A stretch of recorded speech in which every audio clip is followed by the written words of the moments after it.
Hello, I'm your host, John Cavendish, and welcome to the Amazon Strategist Show, the show that is all strategy and no hacks, no silver bullets, and no magic pills, just real practical strategies for serious Amazon sellers. So our guest today is a serial entrepreneur of the highest caliber, from being a top salesman at the age of 11 to running his own ice cream store to founding AccrueMe, one of the fastest growing and definitely one of the most innovative capital lending services for e-commerce sellers. With zero interest, no required payments, and no loss of ownership. He's one of the most accomplished and wide-ranging entrepreneurs I've met in the Amazon space, and really just such an impressive guy when I ran into him at the Prosper Show a few months ago, that I really wanted to get him on the podcast, and we're very blessed to have him with us today. So without further ado, please welcome Don Henig. You said it right. That's great. Thank you, John. That was very nice. I should have confirmed that, shouldn't I? Like, pronunciation is super important. You did it perfect. So Don, thank you for being here. Where are you today? I'm in New York on Long Island. I live on a nice little lake, flows down into the ocean down at the end of the block, and I'm less than an hour into Manhattan, which is best of both worlds. That's really cool. I mean, I'd love to be that close to New York and in nature, which is one of the really cool things you can get in the US. It's amazing what I see on a daily basis out my window. It's fantastic. I love it. No, I love it. It's so cool. So can you tell us a little bit about your journey? I know you've been a serial entrepreneur for a few years. I mean, I guess 11 was a few years ago. How's that journey been, and what have been kind of some of the highs and lows, I guess, of that journey? You know, and feel free to ask about lows as well, because everybody likes to talk about the highs and the making the millions of dollars and all that stuff. But every entrepreneur has, stories of holy cow, how, you wouldn't believe what happened. But, my story is kind of interesting because I didn't stay in one thing. I jumped around. I built a financial planning company. I built a mortgage company and sold that. I started a mortgage broker franchise. It's something that's never been done. It's a new industry, and built it to 760 units nationwide and sold that within 18 months. Took a break, started a publishing company because I enjoyed being out in the fields with the kids. So I started a soccer publishing newsletter and built it to 167,000. This is prior to digital, 167,000 copies every month. And I did everything. I got all the pictures, the articles, the advertisements, and it made a lot of money. And I sold that. Built technology companies, other mortgage companies, started an entertainment company from scratch. Never did it before, never thought about it, but just saw, a friend of mine was in it. And he needed help. So I basically said, let me give you a job instead of, investing in a movie, let me invest in you. And so we started a business, and we did 8 feature-length films with the biggest name stars, Tom Cruise, Natalie Portman, Mark Ruffalo, all of them. And, that was a lot of fun. Plus we created and produced the Broadway show Rock of Ages, which ended up as the 30th longest running play of all time. So that was a lot of fun. The one thing about Hollywood, I'll tell you, and Broadway, is the best parties of all time, without question. We had so much fun. It was out of control how much fun it was. Yeah. Constantly flying from New York to Beverly Hills for meetings and parties. It was a lot of fun. But I did a whole bunch of things, and then I took another break. It was my third break in my career. And this last time I was out for 5 years. And, my wife called it retirement, and I started to agree because I was golfing a lot. We were going all over the world, traveling, just for fun. We were doing anything going on anywhere. At a drop of a moment, we would just go and be there.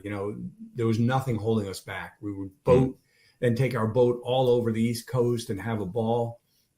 So I was pretty much done.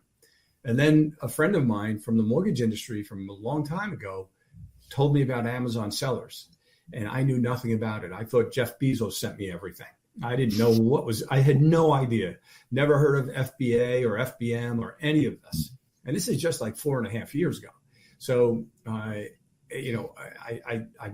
love helping people grow businesses, and I love mentoring younger people. So I went to bed that night and thinking about, 2 million Amazon sellers. And I went to bed thinking, and not just thinking, but dreaming of, and I pictured myself on a stage talking to thousands and thousands of Amazon sellers and helping them grow their businesses. And I hadn't had a dream like that in years. So I woke up in the morning so invigorated and so excited to help people that I'm like, holy cow, I guess I have to start a business. So we looked into it and we came up with a completely new model, something that's never been done. And, it's just, it's fantastic. It's so much fun. We're helping sellers grow faster than they ever could have in any other scenario possible. And, so that's what we did. That's my story. Well, I love it. I mean, it's an amazing story. So, I mean, I'd love to dive in and unpack a few pieces of that, and then we'll definitely get into AccrueMe, because I think AccrueMe is a super cool model. Thank you. So, yeah, you talk quite a bit about getting into different industries. Like, how, if you're going to go into a new business, new industry, I mean, literally you saw it and you want it. What's your approach to that? I have a saying that I apply to any business, and it's very simple. Start stupid. You're not going to know everything. You're just not. So you know how the Lao Tzu has that saying, a journey of 1,000 miles begins with a single step. Same thing. If you start down a path of a business, think about the Amazon world. If you knew, let's say you're in it for 4 years, 5 years now. If day one, when you were thinking about it, you knew everything that you had to learn, that you learned over the last 4 to 5 years, it would have been overwhelming. You wouldn't have done it. Nobody would have. It's like, there's no way I could ever do that. But if you just take it step by step by step, you're going to get there eventually. And that's the way I looked at businesses. I've never been afraid to just jump in and start a business. When I started my financial planning company, I would have been pretty smart to go work for a financial planning company. I didn't want to do that. I could have gone and worked for a mortgage company. I didn't know anything about the mortgage industry, but I went out and I learned and I asked questions, and then I just did it myself. And so that I could teach everybody in my company, and we built a very large company very quickly. I didn't know anything about publishing, zero. But, I just thought to myself, can't be that difficult. And, I couldn't do the artwork, so I had to, outsource that. And certainly you could outsource the printing. But I did everything else. I was a one-man show and making a lot of money very, very quickly on that. Here's my theory on starting businesses. You start, as I said, start stupid. And the other thing is a theory called the corridor effect. So think of like a long corridor, a long hallway.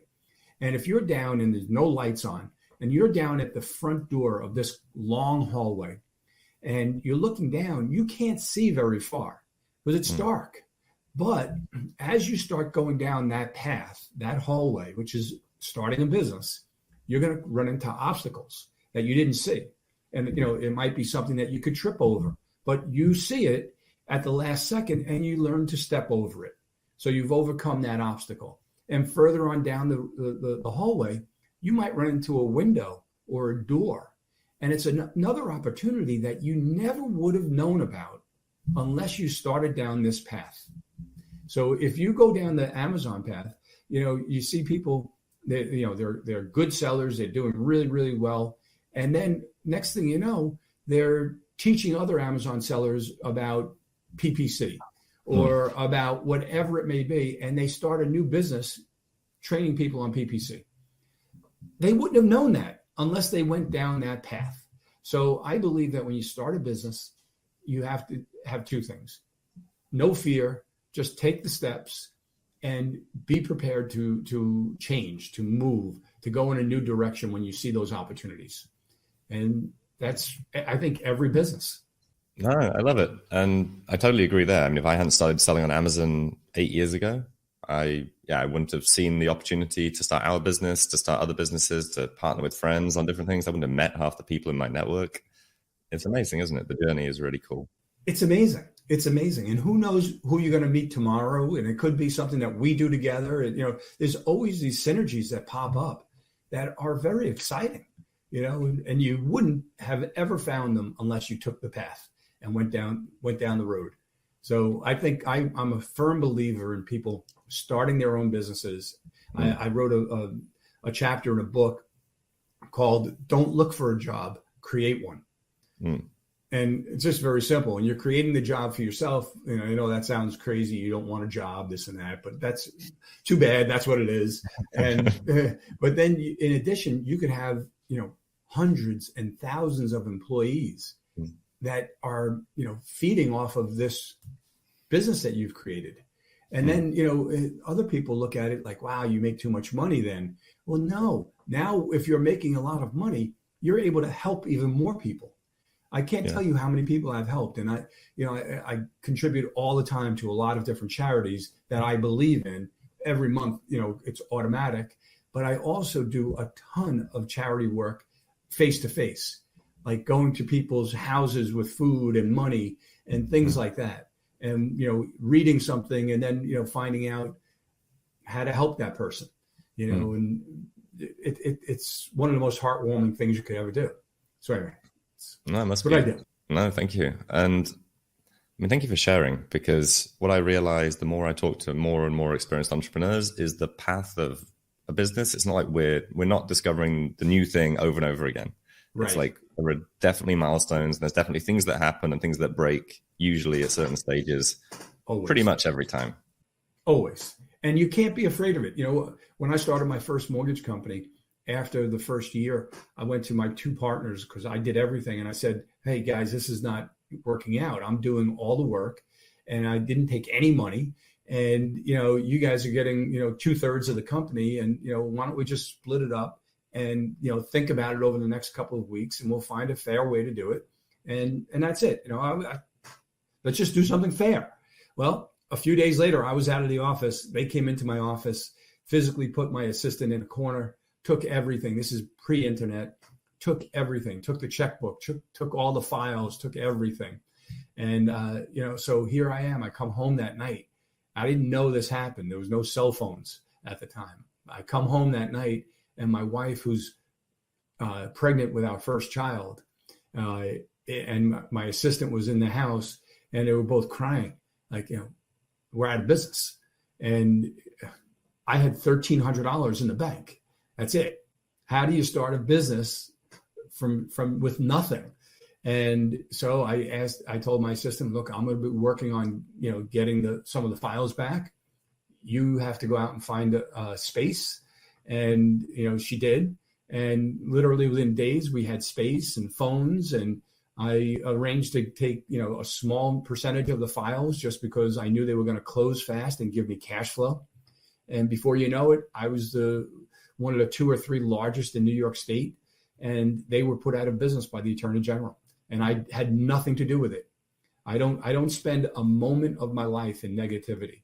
So, I never went after them. I never even thought about them. I just focused on positive things like building my business. And we did, and was able to sell it, make a lot of money. That's awesome. And so when you say you never spend a moment of your life in negativity, is that an ethos that you have? If you spend time, you get screwed in a deal, and I'll give you a good example. I sold a business, and the people I sold it to screwed me. And it turns out I was young and stupid, and I didn't know to get a good M&A lawyer. I had a lawyer who said, oh, congratulations, I'll help you and I'll handle the transaction. I'm like, wow, how nice is that? You've helped me all this time. I'm going to help you now. Ugh. He was a real estate lawyer. It was the biggest mistake I ever made. So I had no protections in this agreement. Long story short, I got ripped off, or they held back like $1 million. So every night you go to bed and you're thinking, oh, that letter I wrote, or that email I wrote, or that phone call, that's going to prove my case. And you go to your lawyer and say, look what I have. And the lawyer says, that's great. It's not going to hold up in court, something along those lines. And next thing you know, you're months into this and you're not sleeping well, and you're thinking about how you're going to get them and get your money back. And one day I woke up and I said, I'm not going to spend another day of my life doing this. I called my lawyer and I told him, settle. And he said, you realize you're not going to get much money. You're going to pay your lawyer's fees, and you're going to get a little bit of money from after that. I said, I understand, but I'm never going to live like this again. And it was only a few months, and literally never thought about it again, never lived in negativity again. So I'm a firm believer in being positive. And, people kid me saying that I was born with rose-colored glasses because I believe everything is possible. Everything is possible. And so that's who I am. Well, that's a great way to live, and I love it. It's a great way to live. I love it. It's awesome. So you've been through many, many rapid growth businesses. And, some of them, it sounds like with a lot of your personal sweat moving the thing forward, especially at the start, I mean, probably all the way to the end. Like, what do you focus on for that level of growth? Because there's always a million things that can suck your time. Yeah. When you're building a business or starting a business, like my first mortgage company, the first hire I made was a sales manager. It sounds crazy. Well, I had an assistant, I had an underwriter, but I went out and hired a sales manager. Why are you hiring a sales manager when you don't have salespeople? And I said, the way I'm looking at it, I was looking at it as a much bigger company down the road. So how do you do it? Hire somebody who's going to be the sales manager. Your job is to go out and recruit all these salespeople and create a culture that's going to be positive and affirming to everybody. And anybody that is unpleasant in the company, they're out immediately. And we don't put up with that from anybody. And now I'm going to focus on other things like getting cheaper money and, getting better deals and building a big company overall. That was it. So I'm always thinking of, hiring that marketing director as opposed to just a marketing person. Who could be that marketing person that legitimately could be the marketing director when you have 10 people in your marketing department. And so always thinking bigger picture as opposed to, oh, this kid can do email marketing. That's wonderful, but I need somebody who's got a big vision, who's going to do everything. And even if I only need email marketing. So, if you're building a big company, managing your org chart is critical. So when I had thousands of employees on my desk all the time was my org chart. And I was always looking at it and reducing the number of direct reports to me and reducing the number of direct reports to my direct reports and looking through the organization to make sure that everybody had the proper number of direct reports and not too many. Because if they have too many, they'll never get the job done properly. And the consumers will be affected. The other companies will be affected. You can't do that. So managing your org chart, I would say if you're thinking big, that's critical. That's the number one thing. And creating a great culture in your company, which means knowing your people, knowing what they're about, knowing what they want in life. If they're doing whatever for you, they're doing creative, well, that's well and good. Is that what they want to do in life?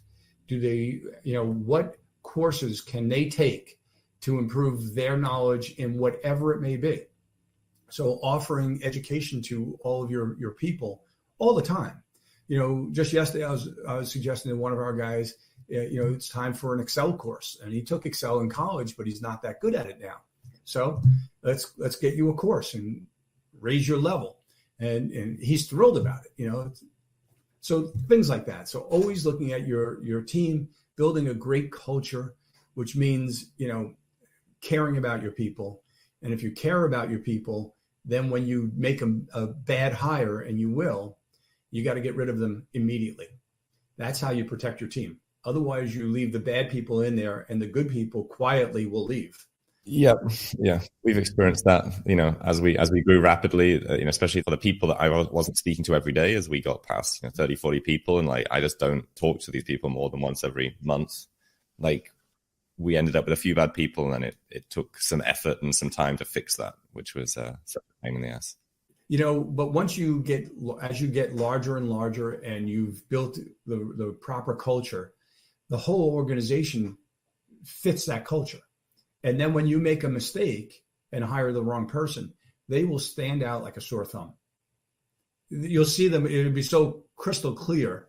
And I used to say to all my managers, I remember being in a meeting with like 60 of our managers. And I said, exactly what I'm saying here. When you make a mistake, we've got to get rid of them. You got to fire them right away.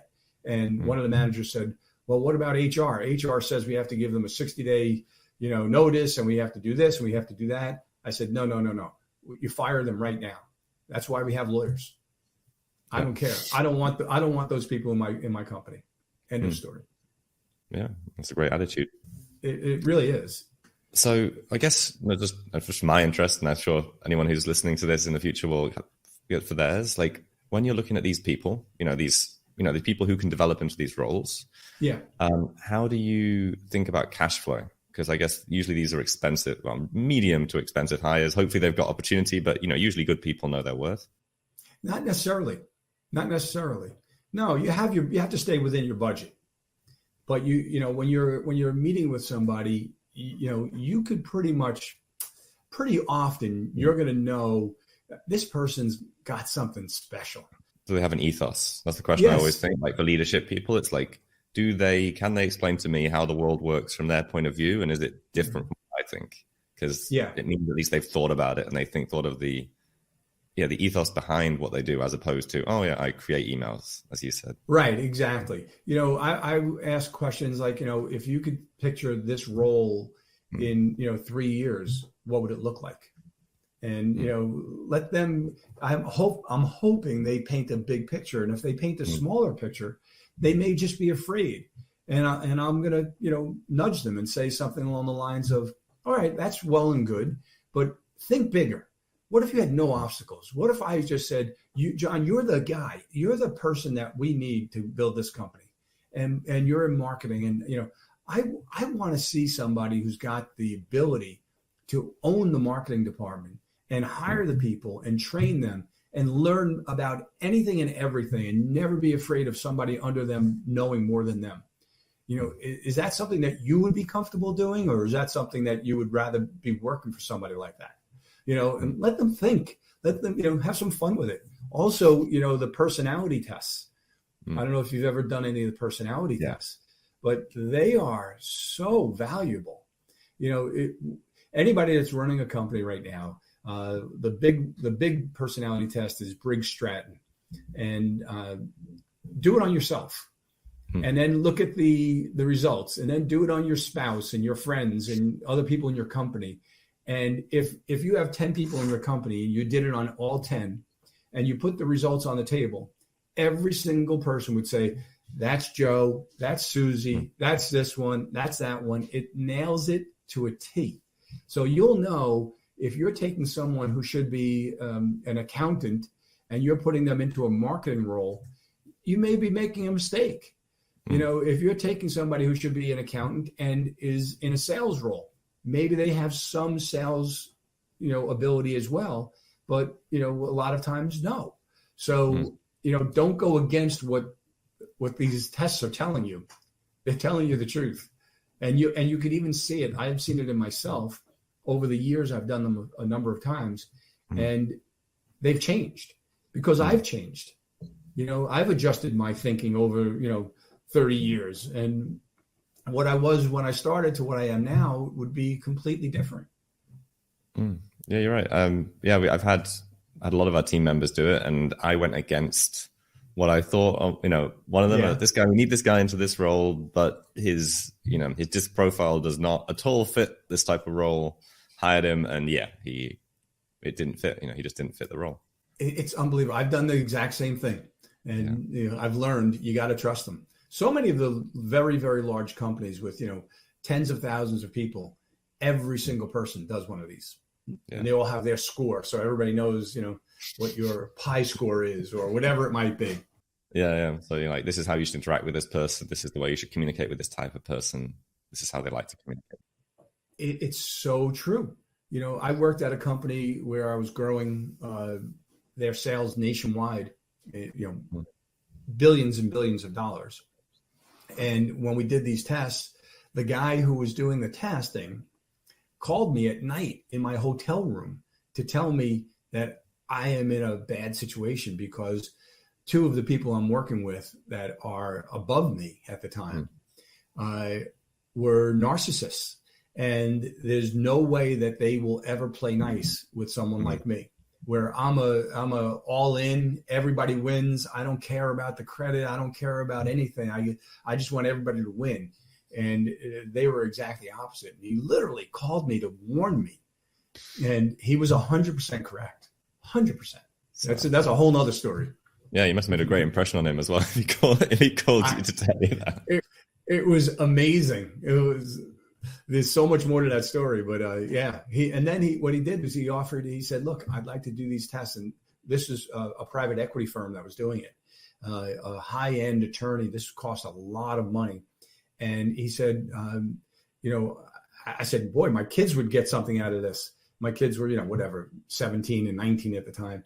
And he said, I would love to do it for free for your family. And I'm like, wow, that's really, really kind.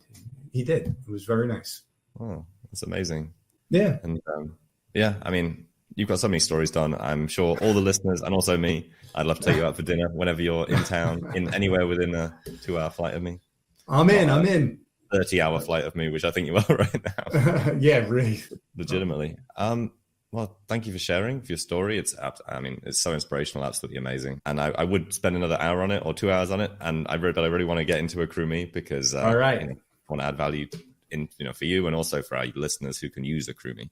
Sounds we've got good. 200 plus accounts who are all potentially, in the right size, right model for you guys. Yeah. So, we talked a little bit about why you started AccrueMe. You woke up, you had this inspiration of actually wanting to make an impact again and being really engaged. So what was the model? You said this is the model. Like, what is the new model? So, what we did was my partner and I sat down and I did research on the lending products that were out there for Amazon sellers. And I didn't like anything I saw. I was a little surprised. I'll leave that with that comment. And I said to my partner, I don't want any part of this. I don't want to play in that kind of game. And he said, well, why don't we do something different? I said, well, what do you mean? He goes, I don't know. Let's brainstorm. So over a 90-minute lunch, this is kind of amazing. Over a lunch in Manhattan, we came up with this plan.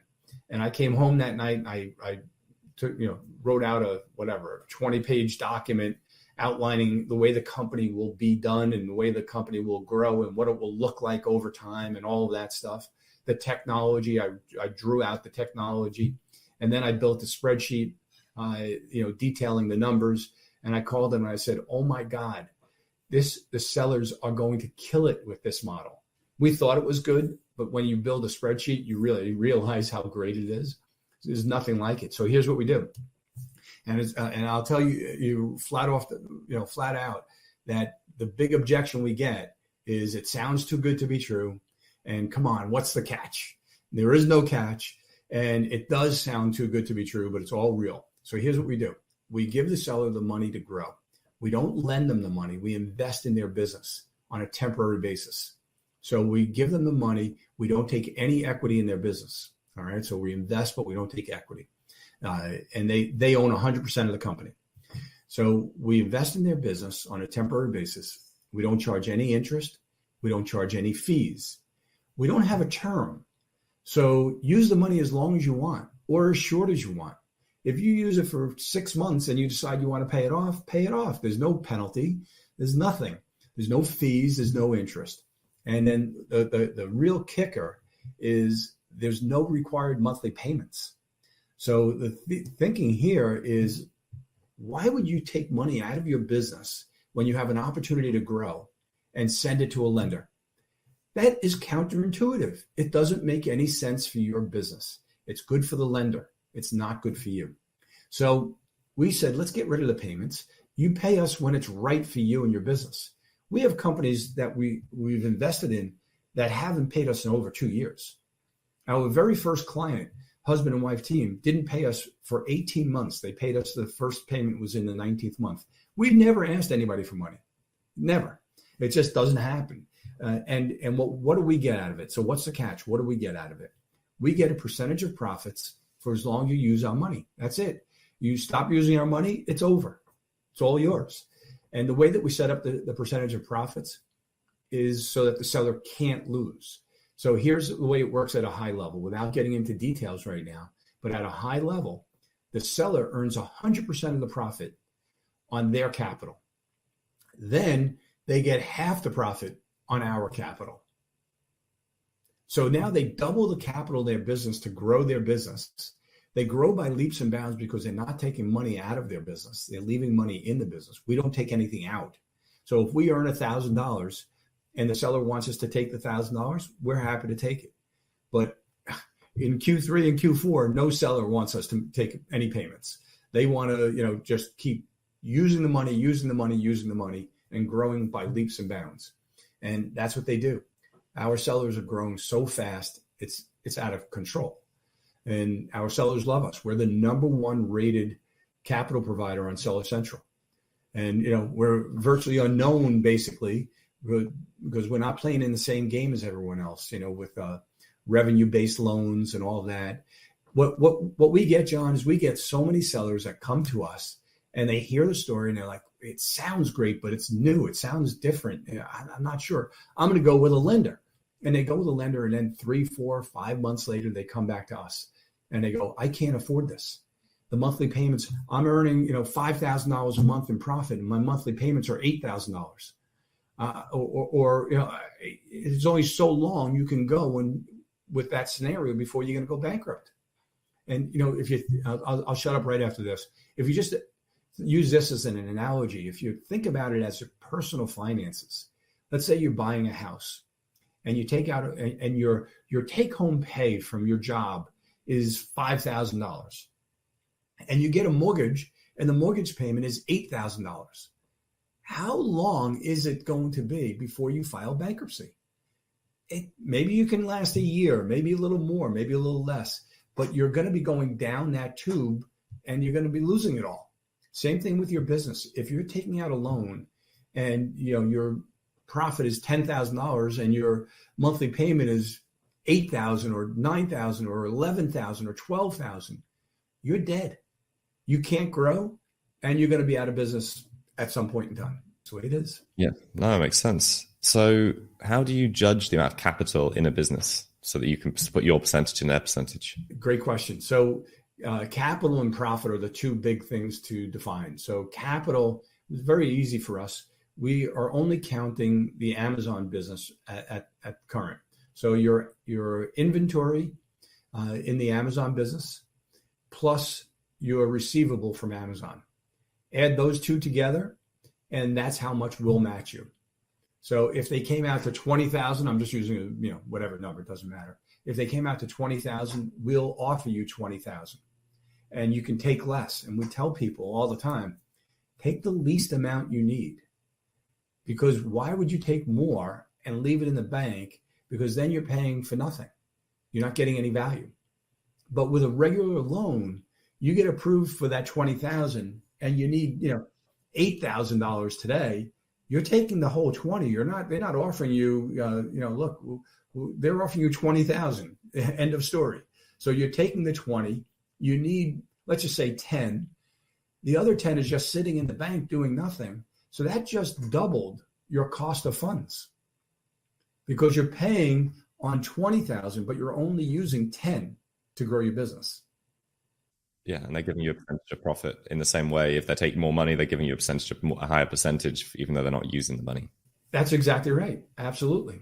So I'm going to give you something interesting that I think everybody, if they just remember this, they can write it down, but it's really simple. What does a monthly payment cost you? So, all right, let's say your monthly payment is, $12,000 on a loan. What did that cost you? Well, let me ask, what is your monthly ROI? Let's assume it's 10% to keep it simple. So your monthly payment is $12,000. It didn't just cost you $12,000, because think about it. If you had that $12,000 in your business being deployed, you'd earn another 10%. That's your ROI. So you would have earned $1,200 on that. Not just this month, but every month going forward, you lost that $1,200. And next month, you have another $12,000 payment.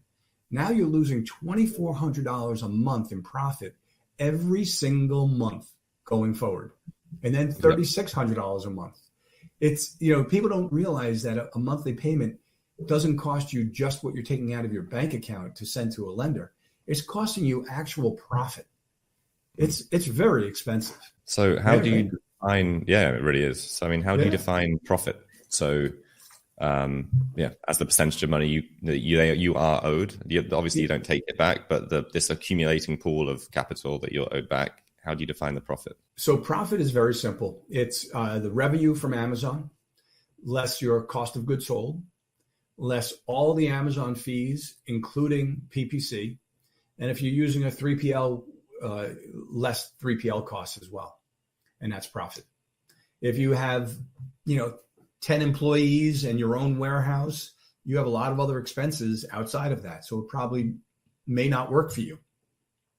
But if you're running the way most of these Amazon businesses are run, with a couple of VAs and a 3PL, almost all of it is included.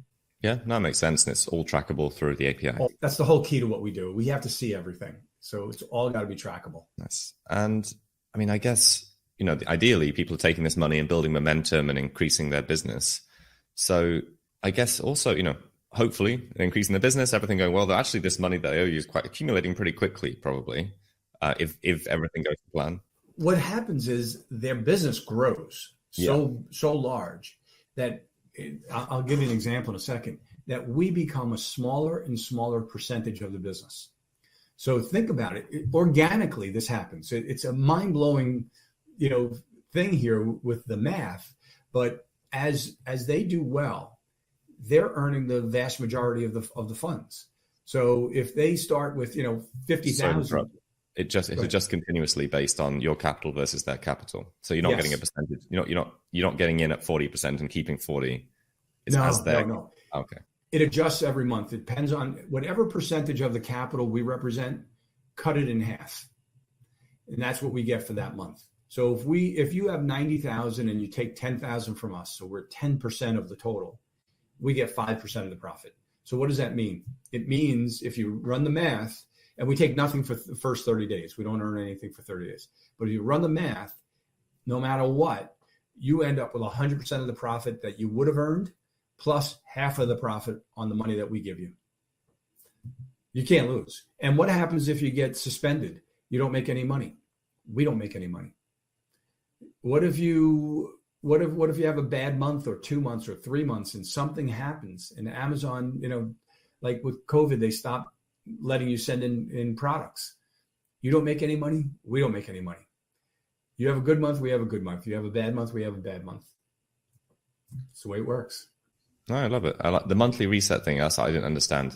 So that I was actually thought that, you'd be riding up the percentage as well as basically a percentage ownership for that time. So yeah, if it resets monthly, that makes a lot more sense. Oh yeah. So use 20,000 as an example. All right. Just because it's simple. So, and you'll see why it's so simple in a second, but let's say that the seller had $20,000 of capital and they're earning 10%. So they would earn $2,000. And now we give them 20,000. Again, we don't earn anything for the first 30 days. But they're going to start earning basically the same ROI without question. Everybody pretty much agrees with that. So 20,000, they're going to earn $2,000. We give them 20,000, they're going to earn another 2,000. So now combined, they're going to earn $4,000. Yeah, their 20,000, our 20,000. We represent 50% of the capital in the business. Cut us in half. Okay, so we get 25% of the profit that month. That's the most we ever get. So how do the numbers work? They get 75% of the profit. So they get 3,000. We get 25%, 1,000. So what did they get? They got the 2,000 they would have earned plus half of the other 2,000. So now go to the next month. We leave our money in, assuming they leave their money in as well. The next month, there's $24,000 to grow your business. As opposed to taking money out of your business, money's going into your business. So now they, in the second month, they don't have 20,000 and we have 20,000. They have 23 and we have 21. Right? So they represent 52% and we're 48. So our profit percentage just dropped down to 24%. So naturally, just automatically, if you started at the top level, 50-50, over the next year or so, our profit percentage drops down to like 8%. Yeah. So what really ends up happening is that the sellers get comfortable and then they go hog wild. They see that, the opportunities they have to grow and they just go and go and go and they get so excited. So I'll give you a quick example. One guy, young guy, 22 years old, last December, he called us and talked to us, and his net profit in December, a good month, as we all know, was $1,500. All right, $1,500. So nothing great. In January, we gave him $25,000. February, we gave him more. March, we gave him more because he kept deploying the money very fast. He's in the wholesale model. And so he was deploying it very fast, and it was turning over fast, and he was earning profits. And as his business was growing, we kept matching him and giving him more money if he wanted it. And he did. So he went from $1,500 in profit in December. By May, his net profit was $44,000. By July, his net profit was $56,000. And by the end of this year, I'm expecting from last year in December, him earning $1,500. This year in December, I expect him to earn somewhere between $70,000 to $100,000 in net profit. And he's 23 now. And so I did ask him, I called him one day and I said, so tell me, what are you doing? You know, not everybody has this kind of growth, but, you know, pretty much all of our sellers have tremendous growth. We have plenty of sellers that have doubled in a month, which is kind of crazy, but we've seen it, you know, time and time again. I said, what did you do? He said, I took your advice. I said, what did I say? I don't remember. And he said, you told me to focus on our growth. You told me to get rid of all the BS in my life. And like, cause he lived in a very, very nice apartment, very expensive. He had a really fancy car. I said, you know, you're 22 years old. That's not what you need to be doing. What you need to be doing is get within yourself and go after growth. And here's the saying that I like to use. Go after growth like a man whose hair is on fire searching for a pond. So think of that. That guy is not going to stop for anything. He's going to find water to put his head at, that's on fire. He's going to find water to get that out, right? There's no question about it. There's nobody could stop that person. So he said to me, I got rid of my apartment. I sold the car. I got a truck. My girlfriend and I live in our warehouse, and I'm 100% focused on the business. And he's happy as could be. He's been on vacations. He's living, you know, a good life. He's not, you know, living like a destitute, but he's living great, but he's not wasting his money on a bunch of garbage. He's putting it into the business. He wants to be a millionaire. He's going to get there. Yeah. No, I love it. And we have plenty of those stories. It's so exciting to see. It's life-changing. Yeah. No, it's great. And to make that impact is super amazing. It's great. And you can see, like I said, I called him. Well, you know, I talked to a lot of our sellers.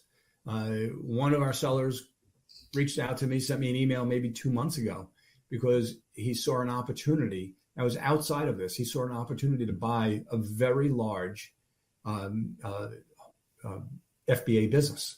And he's never done it. And he sent me a note, would you be willing to talk to me? And of course. So we got on the phone, and we've had probably 24 conversations since. And I actually got on the first call with him and the seller that he was going to buy the business from. And the deal's going through. And it's a huge deal. And he's going to make millions from it. But he didn't know how to get there. So I was able to help him get there and understand everything. And, you know. Well, thanks for giving back to the community. That's super cool. Well, it's just wonderful, you know, to be able to help somebody. And, you know, great guy, wonderful guy, but it's going to be life-changing. Yeah, for sure. So is there a limit to what you can use this money for? You know, we like people to use it for inventory, but they literally can take money out of the business as well. We have one rule. We don't want to have more money in the business than them. So if you remember the capital, you know, they have inventory plus their receivable, whatever that number is. If it goes up, we'll give them more. If it goes down, we have to take some out because we're not going to be more than 50-50.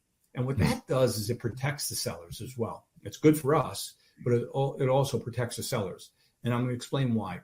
I've seen more than half a dozen sellers come to me in the last few months that I had seen prior, and now they're what's termed in the lending world upside down. So they have loans of $1 million and assets or capital less than that. So, you know, 700,000, 600,000. And a year ago, they had no loans and they were healthy as could be. Yeah. So they literally are upside down in their business, and it's only a matter of time before they're going to go out. And it's the saddest thing in the world. One of the biggest, a very, very large private label company with no debt a year ago, run and owned by one of the largest influencers in this industry that everybody would know and everybody likes and trusts because he's very smart and to no fault of his own, because he just didn't understand the deal. When I looked at he showed me the contract and everything that they had, I couldn't figure it out. It was so confusing. So I feel terrible, but if you get into that situation, get out of it quickly. If you get into a situation that you don't understand, if you get into a situation where your monthly payments are too high, get out of it quickly. If you don't like the idea of making no payments, then feel free, come to us and make all the payments you want. We had one client once who every month she paid us whatever it was that we earned. That was her personal thing. Yeah. Nobody else has ever done that. Yeah. We all make decisions that take us in the wrong direction, and it just sucks to bite the bullet and deal with it, doesn't it? It's terrible. It's very sad. And I don't blame him at all because, again, I couldn't figure it out. It sounds good from a sales standpoint. It sounded good, but it's just not good. And you know it once you're in it. So once you're in it and you start realizing that you have a problem, get out quickly. Don't wait. That's amazing advice. Actually look at the numbers and see what's happening. Yeah, absolutely. Is there anything else that any listeners, any people watching the replays should know about AccrueMe? We're very easy. We have a very easy application process. It takes about 2 minutes, 3 minutes to fill it out on our site. It's just simple. We don't let anybody come in without knowing what's going on. So what we do is our process is, yes, you fill out an application, you give us access to the store so we can, at your Seller Central so that we can see what's going on. That's it. We ask for your cost per unit because we're the only ones that actually care about profit. Amazon does it. Nobody else cares about profit. They care about your revenue. We care about profit. We don't care about revenue. So that's it. That's the whole process. And then we give you what we can do. And we sit down with every single seller and we take the entire agreement and we broke it out into like 14 key points that they should know in plain English. And I know it's plain English because I'm from Brooklyn and I wrote it and I'm not a lawyer. So it's very, very simple. And nobody gets into the deal with us and says, oh, I didn't know. That never happens. They know, and we make sure they know. And we explain everything. So you'll never have to worry about, being bamboozled or pushed into something. We're pushing you to take lower amount than higher amount because it's better for you. We have plenty of sellers that have come in and they take $20,000. And then next week, literally, they come in and they take, $2,372. Like, why that? Well, that was an invoice that they had. And and then the next week it's $5,422, things like that. And they're using it exactly the smartest way. They're not taking extra money that's just sitting in the bank. And, it's brilliant. I just saw an account that did that, and we're in for $170,000 with them. But they started with $17,000. I love it. So how should people apply if they're interested? Go to AccrueMe.com and click on Get a Funding Offer. Again, we're the top-rated capital provider on Amazon Seller Central. There's plenty of testimonials on the site, plenty more coming. We just surveyed our entire universe, and we came back with something like 99.9. It was some crazy number of people that rated us a 10 on would you refer us to your friends, your seller friends. And it was a 10 with all these great comments. It was fantastic, really heartwarming to see. We feel really good about it.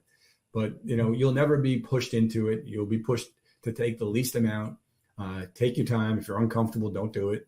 And, a lot of people, they'll come in and they'll say, all right, I want to do this, but I want to, ease into it. Smart. Ease into it. All right, I'm only going to take $12,000 right now. And that's great. Take whatever it is. And then you'll get comfortable. And before you know it, you're going to be so comfortable.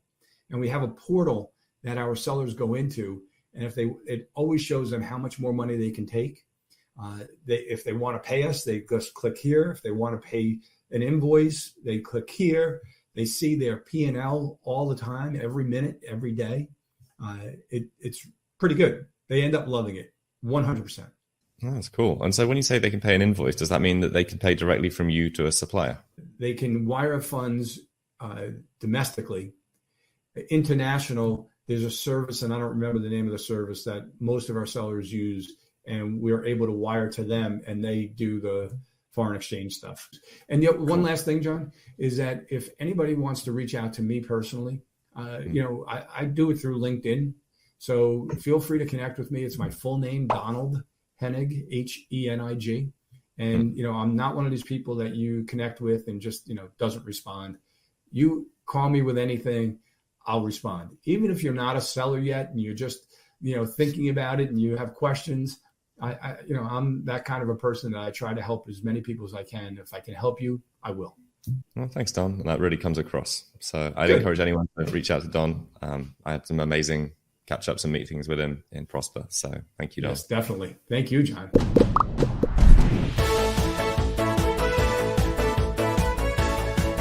Well, we have another section of the show where you can support us in giving some stuff away. All right. So this is the part of the show where we go into giving back to our audience. Don's put forward some amazing prizes to add to our wheel. So we'll be spinning that shortly. And that's it. Ready to dive in, Don? All right. Thank you. There it is. There it is. Perfect. I'm going to turn off the sound. All right. So we're going to spin it 2 or 3 times.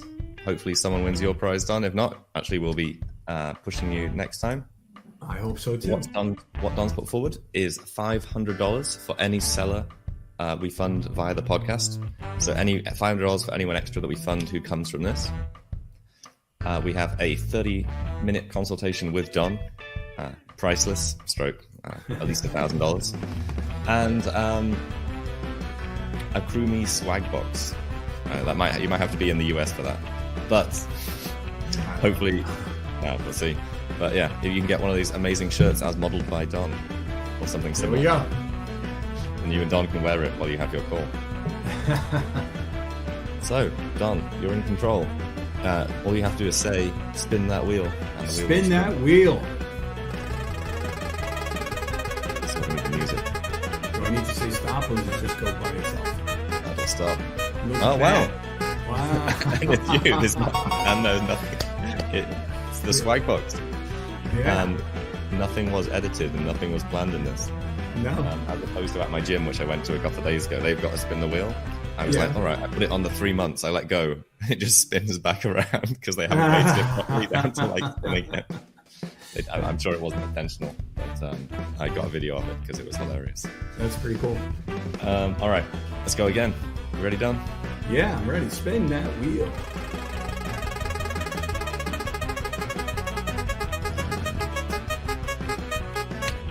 Canopy. So Brian was on a few weeks ago from Canopy Management. So audit of your Amazon sales and marketing efforts. And I think Brian will personally hop on a call with you for that also. Yeah, I'm sure he would. He's a great guy and a great company. Yeah,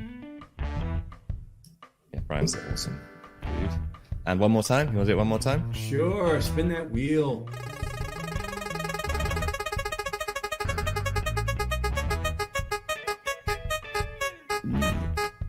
And Norm. So Norm's Tariff Buddy software. So this is actually really, really cool.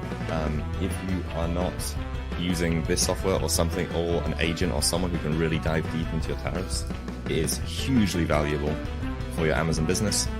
To make sure you're using the right tariff codes, because I mean, literally you're paying the government, the US government money, and you're not going to get it back.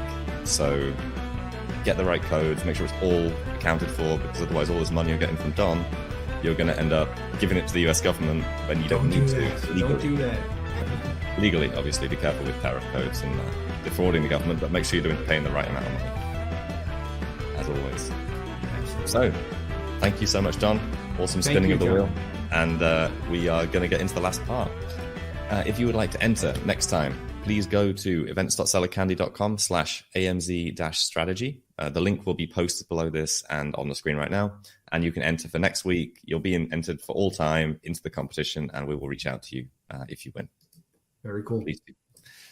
Please do tune in. So we have one question that we ask to every guest before we go into the rapid fire questions, which is, what is one strategic element you think most people are missing when selling on Amazon? Good question. Now, I'm not really an Amazon guy. I am a finance guy. So I'm going to stick with finance and tell them that, the thing that I think people are missing is how expensive monthly payments are. And, we went through the cost of a monthly payment. It's not just the payment, it's the lost profit that you have with those payments. And when you add that in, it's brutal. It's really brutal on your business.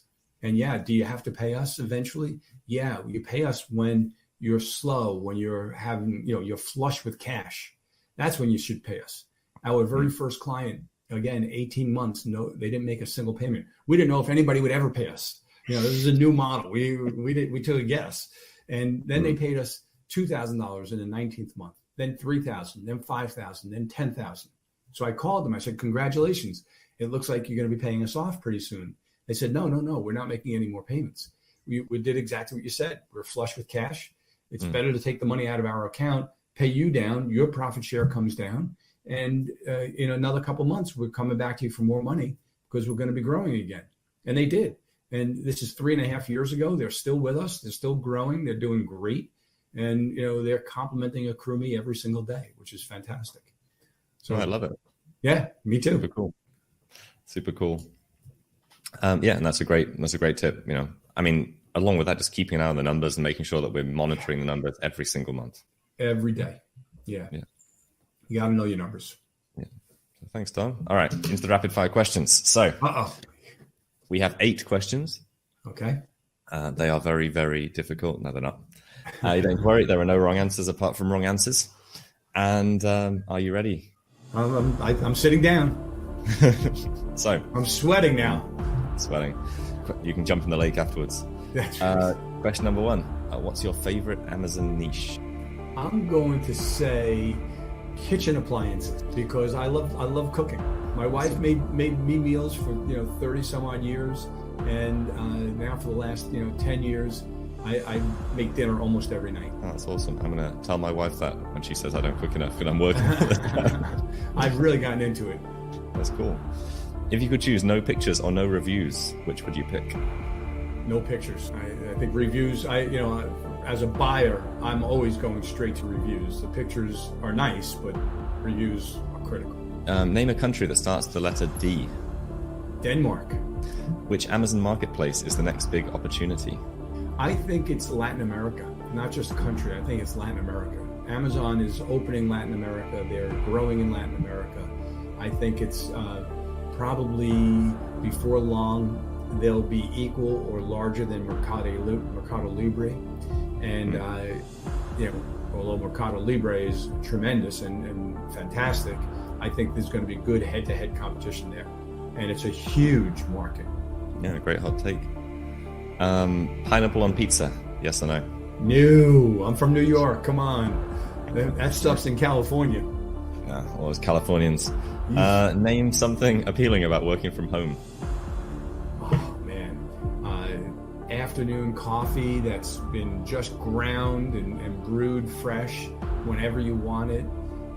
Walking my dog every day. Every day I put on my calendar a certain time to walk my dog. So this way, no matter what, I get out of my desk and out of the house, and so does he.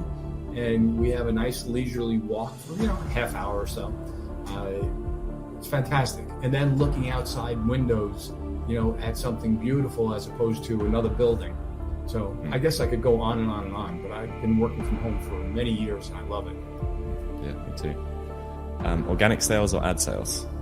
Organic. Finally, name something you'd hate to find swimming around in your bathtub. Pretty much anything. An eel, how's that? Eel, yeah, eel would be very horrible. Yeah, because you couldn't grab it. It would be difficult to even get it out. Ugh. Yeah, still love eels in Vietnam. All right, that's it. Thank you, Don. Best answers.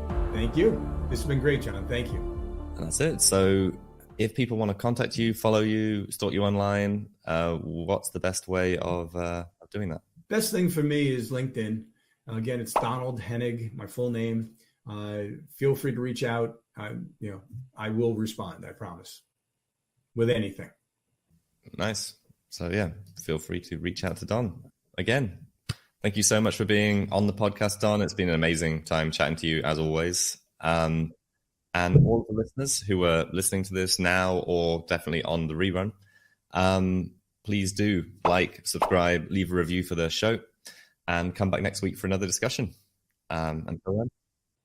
Yeah, make sure you do that. I always hear that all the time, like the podcast, write a review, but take the few minutes that it takes to do it. And it's really meaningful. Yeah, it really helps. And obviously we read every single review, Yeah. Just as Don was saying, like any feedback for the business, any feedback for us. We Feel read free everything. to write a review and say something like, Don was the best guest. Feel free. Give us some of Don's merch. He looks so buff. Yeah, there you go. So thank you, Don. Thanks so much for being on the show. Thanks, John. Sounds great. Thank you.